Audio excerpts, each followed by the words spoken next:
Sir, बर्बाद हो गए। हमारे 5 कसीनो सील कर दिए गए हैं। हमारे सारे सरकारी टेंडर टर्मिनेट हो गए हैं। गलत आदमी से भिड़े हो सिन्हा। मैं कायर नहीं, फायर हूं। इस पार्टी में आने से एक दिन पहले तुम यहाँ क्या कर रहे हो? दीदी, आप उस फटीचर को तलाक क्यों नहीं दे देती? वो मुझसे दीवानगी की हद तक प्यार करता है। नैना समझ गई थी अथर्व बस एक मासूम सा लड़का है। शहर में बदनामी के डर से नैना के माँ बाप ने इस रिश्ते को दुनिया से छुपा लिया और अपने ही दामाद को घर का नौकर बनाकर रख दिया। कहाँ मर गया बे निकम्मे? कामचोर, फटीचर कहीं का। आपकी अमीरी और गरीबी के बीच बस मेरी ये शादी खड़ी है।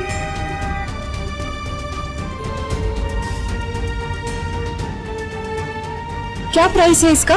सिर्फ 35 लाख। नहीं, मैं इतनी महंगी ड्रेस अफोर्ड नहीं कर सकती। 35 लाख की ड्रेस खरीदने की औकात नहीं है तो आते क्यों हो?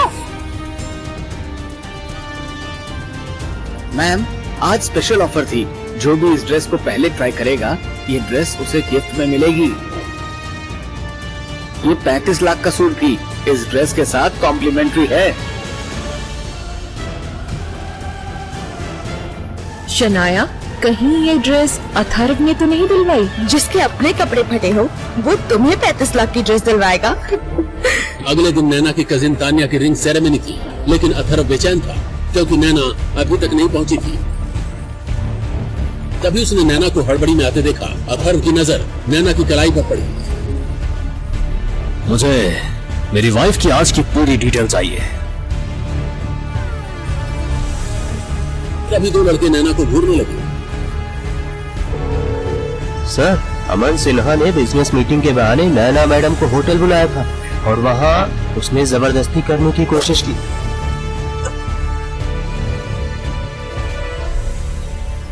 जाने मन, क्या रेट है तेरा? ये सुनते ही अथर्व के अंदर गुस्से की आग भड़क उठी।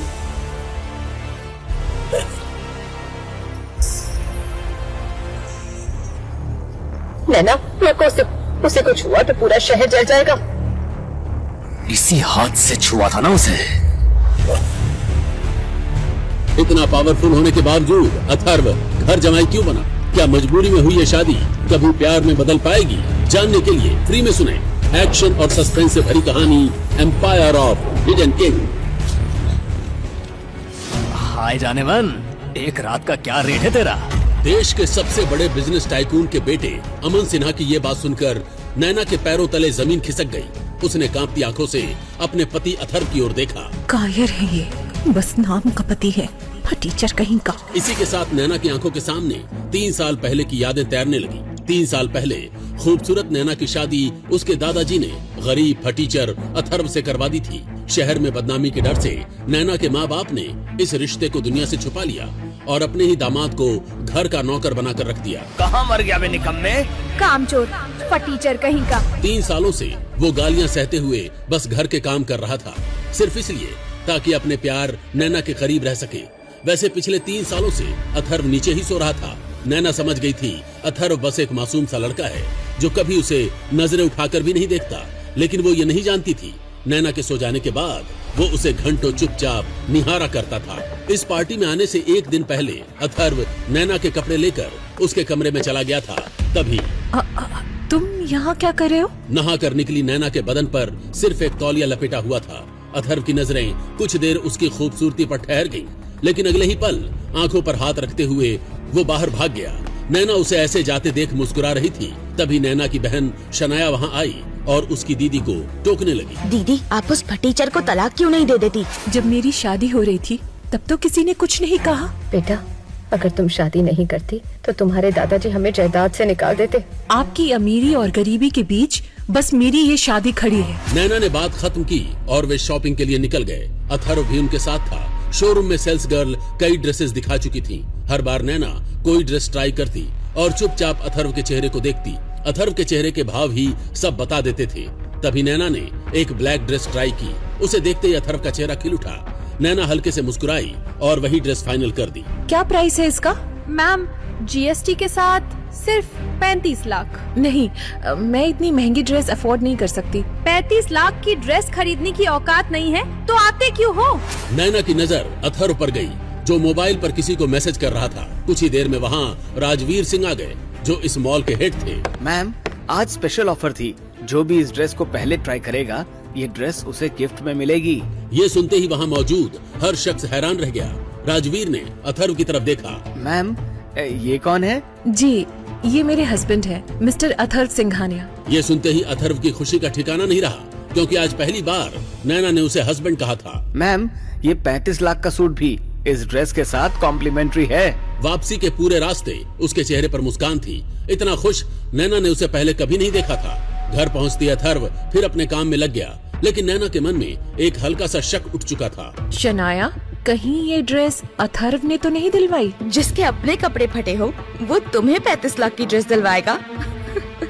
नैना का थका चेहरा देखकर अथर्व चुपचाप उसके लिए कोल्ड कॉफी बना लाया। एक सिप लेते ही नैना के चेहरे पर सुकून उतर आया। अथर्व उसकी मुस्कुराहट देख खुश हो जाता है, लेकिन क्या सच में अथर्व ने ये ड्रेस नैना को गिफ्ट के तौर पर दिलवाई थी? अगले दिन नैना की कजिन तानिया की रिंग सेरेमनी थी, लेकिन अथर्व बेचैन था, क्योंकि नैना अभी तक नहीं पहुंची थी। तभी उसने नैना को हड़बड़ी में आते देखा। उसकी कलाई पर खरोच का निशान था और आंखों में आंसू थे। मुझे मेरी वाइफ की आज की पूरी डिटेल चाहिए। कुछ ही देर में नैना वही ब्लैक ड्रेस पहनकर नीचे आई, लेकिन उसकी आंखों का दर्द अथर्व से छुपा नहीं। मैं बाहर इंतजार कर रही हूँ। अथर्व भी ब्लैक सूट पहनकर आया। दोनों जैसे ही पार्टी में दाखिल हुए, हर नजर बस उन्हीं पर टिक गई। आज अथर्व के सामने नैना भी फीकी लग रही थी। तभी दो लड़के नैना को घूरने लगे। उन्हें देखते ही नैना का हाथ डर से हल्का सा कांप उठा। अथर्व ने बिना कुछ कहे उसका हाथ थाम लिया। नैना चौंक कर उसकी तरफ देखने लगी। आज अथर्व की आंखों में वो मासूमियत नहीं थी। नैना को उसके साथ सुरक्षित महसूस हुआ। तभी फोन बज उठा। सर, अमन सिन्हा ने बिजनेस मीटिंग के बहाने नैना मैडम को होटल बुलाया था और वहाँ उसने जबरदस्ती करने की कोशिश की, लेकिन मैडम किसी तरह बचकर निकल आई। ये सुनते ही अथर्व के अंदर गुस्से की आग भड़क उठी। तभी उसके फोन पर कुछ फोटो आए।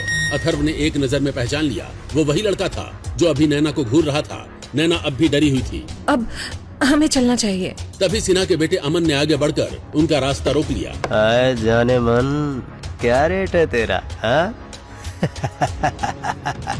नैना की आंखों से आंसू बह निकले। उसे पता था उसका फटीचर पति कुछ नहीं कर सकता, लेकिन अगले ही पल अथर्व का मुक्का सीधे उस लड़के के सीने पर पड़ा। नैना हैरानी से देखती ही रह गई। अगले ही कुछ सेकंड में अथर्व ने बाकी सबकी हड्डियां तोड़ दी। चारों तरफ सिर्फ कराहने की आवाजें गूंज रही थी। ये हाल देखकर अमन खुद डर से कांप उठा और अब अथर्व उसकी तरफ बढ़ रहा था। अथर्व, क्या हो गया है तुम्हें? 3 साल में मैंने तुम्हें कभी इतने गुस्से में नहीं देखा। 3 साल में मैंने तुम्हारी आंखों में आंसू भी नहीं देखे। जो तुम्हें रुलाएगा उसकी तो मैं। अथर्व ने गुस्से में एक जोरदार पंच अमन के मुंह पर जड़ा। उसके 4 दांत हवा में उड़ गए। नैना का परिवार जो 3 सालों से अथर्व को बेइज्जत करता आया था, आज अथर्व का ये रूप देखकर डर गया। नैना, रोको उसे। वो मिस्टर सिन्हा का बेटा है। उसे कुछ हुआ तो पूरा शहर जल जाएगा। वो नहीं रुकेगा माँ। वो मुझसे दीवानगी की हद तक प्यार करता है। अथर्व की नजर नैना की कलाई पर पड़ी, जहां अभी भी जख्म के निशान थे।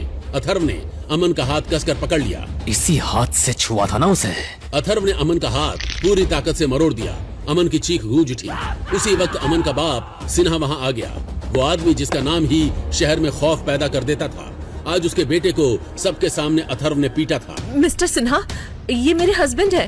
मैं आपसे माफी। तुम्हारा सर किसी के आगे झुके, ये मैं बर्दाश्त नहीं कर सकता।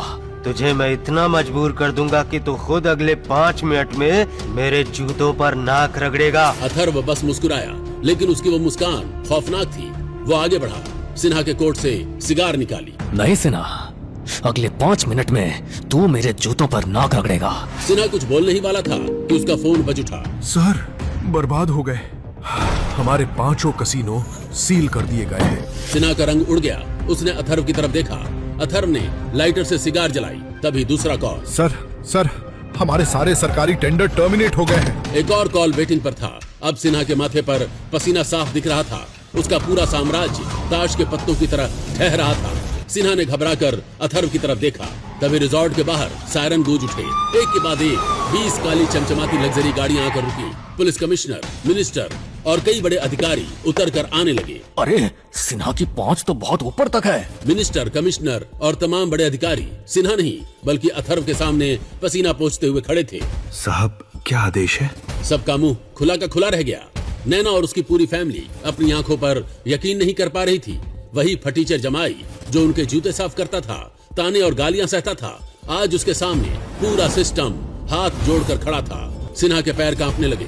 वो घुटनों के बल रेंगता हुआ अथर्व के जूतों तक पहुंचा। डरते हुए उसने वही सवाल पूछा जो वहां मौजूद हर किसी के मन में था। मालिक, आप कौन हो? गलत आदमी से भिड़े हो सिन्हा। मैं कायर नहीं, फायर हूँ। इतना पावरफुल होने के बावजूद अथर्व घर जमाई क्यों बना? क्या मजबूरी में हुई ये शादी कभी प्यार में बदल पाएगी? आगे की कहानी जानने के लिए देखिए अगला एपिसोड सिर्फ पॉकेट एफएम के YouTube चैनल पर, और एम्पायर ऑफ हिडन किंग के सारे एपिसोड्स को सुनने के लिए डिस्क्रिप्शन में दी लिंक से डाउनलोड करें पॉकेट एफएम ऐप।